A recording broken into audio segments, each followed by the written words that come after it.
सब जान रहे हैं कि उनका जाना तय है इस बार। और इस बार जो है बिहार की जनता यानी पूरे देश की जनता जो है इस बार तानाशाही सरकार को हटाना चाह रही है।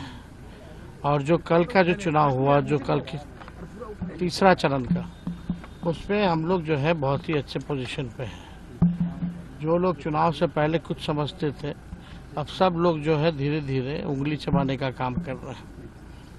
तो हम लोग पूरी तरीके से एकदम कॉन्फिडेंट है कि 4 जून को इंडिया की सरकार बनने जा रही है।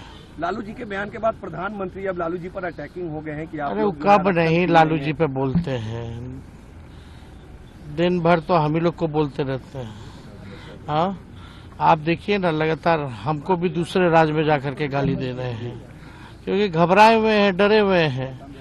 और हमने तो पहले ही बोला वो पीरजादे हैं, कुछ भी कह सकते हैं प्रधानमंत्री, केवल झूठ झूठ बोलते रहते हैं। अब तक हम लोगों ने जो आरक्षण बढ़ाया जाति आधारित गणना कराने के बाद 9वें सूची में डालने के लिए कैबिनेट ने हम लोगों ने भेजा था, अब तक जो है 9वीं सूची में वो उन्होंने किया नहीं। क्यों नहीं किया?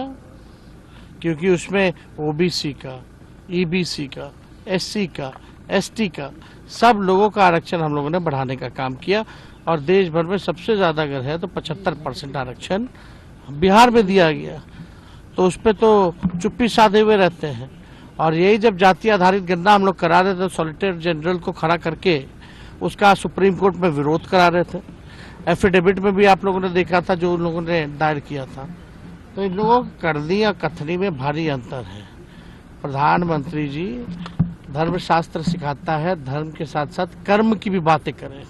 तो थोड़ा कर्म की बातें 10 साल आपने क्या किया उसके बारे में भी थोड़ा बता दें कि आपने बिहार के लिए क्या किया। लालू जी कभी मुस्लिम आरक्षण की बात करते हैं, कभी कहते हैं सामाजिक आधार पर दिया जाना चाहिए। आखिर राजद का स्टैंड अरे भैया, आप लोगों को समझ में ही नहीं आता है। एक बार ये जो भी पिछड़ापन सामाजिक तौर पे जो भी जातियां थी, चाहे किसी भी धर्म की, सबको आरक्षण जो है कर्पूरी ठाकुर जी ने पहले से ही दिया हुआ है, उसमें अलग क्या है।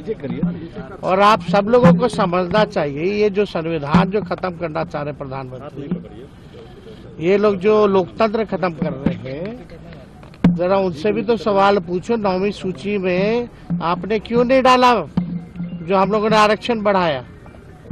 और हमारी सरकार थी महागठबंधन की, तो आरक्षण किसका किसका बढ़ा? पहले तो आरक्षण ही का विरोध कर रहे थे कि आरक्षण क्यों बढ़ा रहा है। पहले इस पे जवाब देना। मोदी जी के रोड शो से क्या होगा? नौकरी के एजेंडे में रोड पे ले आया प्रधानमंत्री जी को। जरा जाके माइक है तो पूछिएगा कि भैया पटना यूनिवर्सिटी को अब तक केंद्रीय यूनिवर्सिटी का दर्जा क्यों नहीं दिए।